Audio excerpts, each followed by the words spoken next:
Don't adjust your volume, there's nothing wrong with it. You see that guy standing there talking, going on and on and on? Well, he's talking about a drill-powered, foldable, portable disc sander that he makes with a CNC machine. I built this CNC recently from Inventables, and I made mine really big so I could do larger projects or multiple components without having to change files. I laid out everything in SketchUp, sent it over to MakerCam, and laid out the toolpaths, and then G-code sender, and the machine cut it all out. I did two files, one for 1/2 inch parts and one for 3/4 inch parts, which you see right here. Now, whenever you're cutting anything out with a CNC machine, you need to leave little wooden tabs so the parts don't come jumping around outside of the plywood that you're cutting. And then after I was done, I cut all the tabs with a chisel and removed the parts, and then sanded everything down nice and neat for good measure.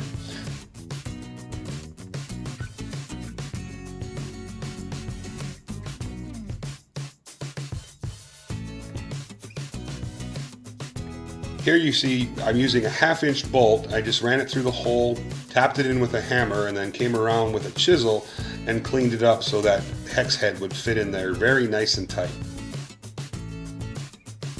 A little epoxy, and then hammered the head in very well so it was below the surface of the plywood so it wouldn't interfere with anything. And then I used my inexpensive little square there to make sure I was at a good 90-degree angle.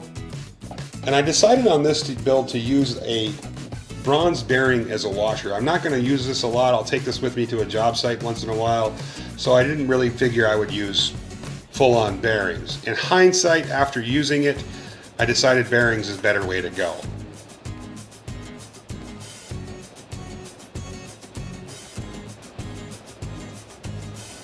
Now, because the CNC doesn't drill horizontal holes, I did have a little work to do over on the drill press, but it didn't take much.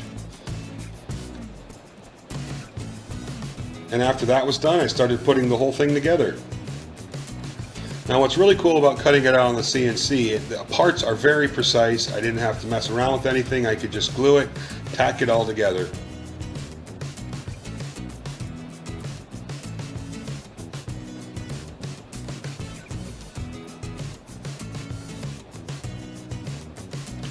I decided I wanted some dust collection on this, so on the right side panel I drilled a large hole so I could add some dust collection at some point. And then, because I like a little overkill, I went ahead and ran some pre-drilled holes in, and then finished it off with some small finish screws.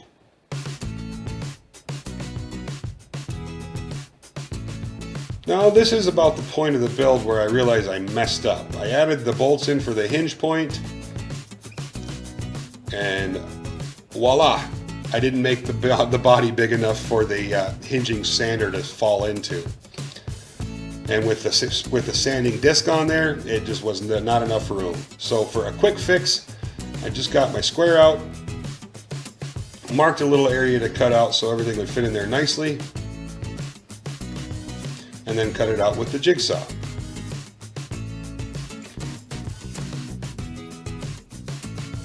So once I had that all figured out, I went over the table saw and just cut a panel real quick and clamped it and tacked it on with some brads.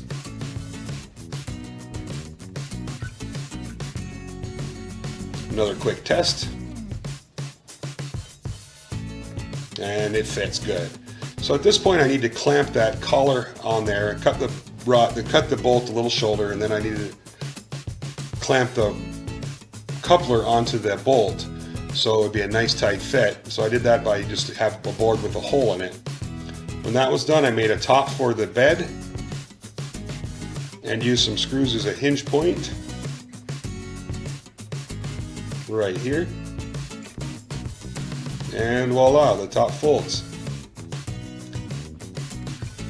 So I used the chisel to kind of true everything up. It was a little bit out of round, didn't take much.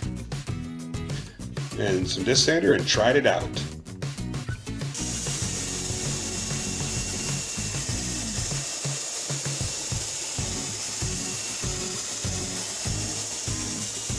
Now take a close look. You see that disc sander? It's deflecting, and that's because I used that stinking bronze bushing instead of bearings. The next one I build, I will definitely use bearings. But for now, this will suffice.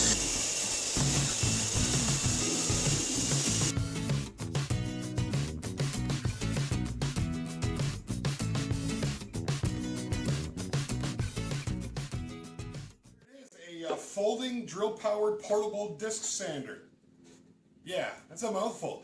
But, you know, this is my first tool I made on the CNC. I've been playing with it a little bit, making some signs and goofing around, and I really wanted my first big project, or rather my first project, you know, serious project, to be a homemade tool. And I'm pretty happy with the results. Now, what's really cool about this is there's a couple things I need to tweak. All I have to do is go into SketchUp, make a couple changes, plot it out in MakerCam, and then send it on to the CNC machine, and it'll cut out another one for me exactly the way I want it. And what's really nice about that is if one of my buddies comes over and says, hey, he'd like to have one, all I have to do is push a button and it cuts it out. So I think that's pretty neat. It's like having a second pair of hands in the shop. So thank you for watching. Don't forget to like and subscribe, and we got a lot more fun stuff real shortly coming down the pipe you're not going to want to miss.